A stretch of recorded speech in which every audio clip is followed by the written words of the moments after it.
uy, bino inshoot yoki qanaqadir noturar joy obyekti deylik, jamoat ehtiyojlari uchun olib qo'yildi. Mazkur holatda bino inshoot agar davlat va jamoat ehtiyojlari uchun, bu degani mudofaa, yo'l, avtomobil yo'llari, temir yo'llar yoki umuman jamoat ehtiyojlari uchun aloqador bo'lgan maqsadlarda olib qo'yilgan bo'lsa, siz hech qanaqa e'tiroz bildira olmaysiz. Ya'ni buzish bo'yicha o'sha qaror chiqqandan keyin. Ya'ni e'tiroz bildira olmaysiz deganim faqat kelishuv tuzmayman, men kadastrimni bermayman, men undan noroziman, men bundan noroziman deya olmaysiz. Sizni uyingiz o'z boshimchalik bilan egallab olingan yer cho'qqisi qurilgan bo'lishi mumkin. Bunday yer uchastkalarida hech qanday kompensatsiya to'lanmaydi. Shuni ham yodda tutish kerak. Undan tashqari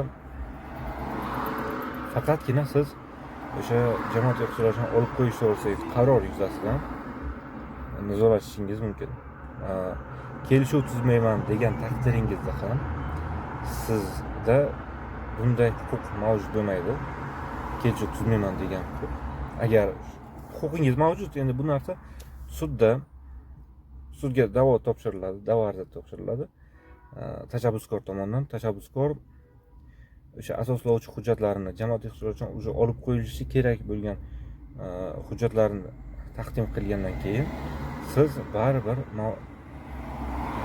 majbur bo'lasiz mazkur kelishuvni tuzishga. Shuni yodda tuting.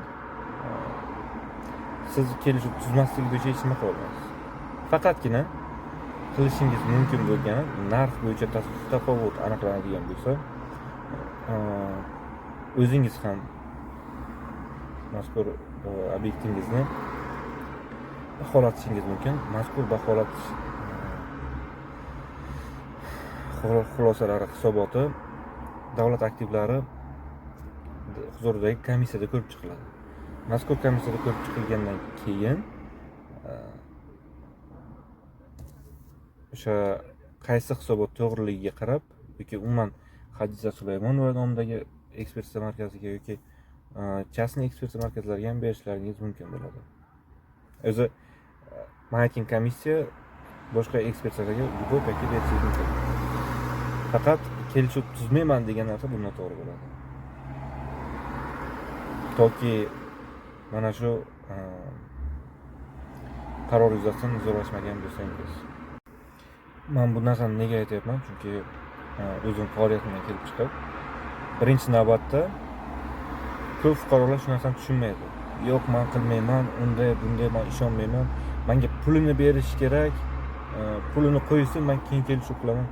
Yo'q, qanaqasiga? Sizni uyingizni hech kim o'zining ruxsatingiz buzmaydi. Sizning ruxsatingiz qachon bo'ladi? Mana shu kelishuvda ko'rsatiladi. Kelishuvda tashabbuskor 1 oy ichida mazkur obyekt uchun baholangan qiymatni yoki kelishilgan qiymatni 1 oy ichida to'lab beradi va shundan keyin belgilangan muddat, masalan 1 hafta deylik. 1 haftadan keyin siz uyingizni bo'shatib berishingiz kerak. Bo'ldi, bu yoqda pulni birinchi qo'yasan, men keyin kelishuv qilaman degan narsa bu umuman noto'g'ri narsa. Endi meni hayotimda demayman, aynan ish faoliyatimda xuddi shu narsa bo'lib turibdi va fuqarolarning, mulkdorlarning, huquq egalarining bunday harakati aslida noto'g'ri, baribir o'sha ishni qiladi. Faqat o'zini sog'ligini, asabini, yon atrofdagi shaxslarini, qarindoshlarini asabini buzgani qoladi xolos. Shuni tushunib yetgan holda albatta boshqa yuristlar bilan maslahatlashib, o'zlaringizga bilan maslahatlashib, iloji boricha o'zlaringizga maqbul bo'lgan harakatni amalga oshirishingiz kerak deb hisoblayman. O'zlaringizga maqbul bo'lgani bu qonunda ko'rsatilgan va sizda boshqa yo'llari bo'lsa mayli qiling. Lekin boshqa yo'llari bo'lmasa, bekorga vaqtni olganning foydasi yo'q. Baribir jamoat ehtiyojlari uchun ketish kerak bo'lgan joy ketadi. Nizolashmoqchi bo'lsangiz, mayakingiz nizolashish imkoni mavjud.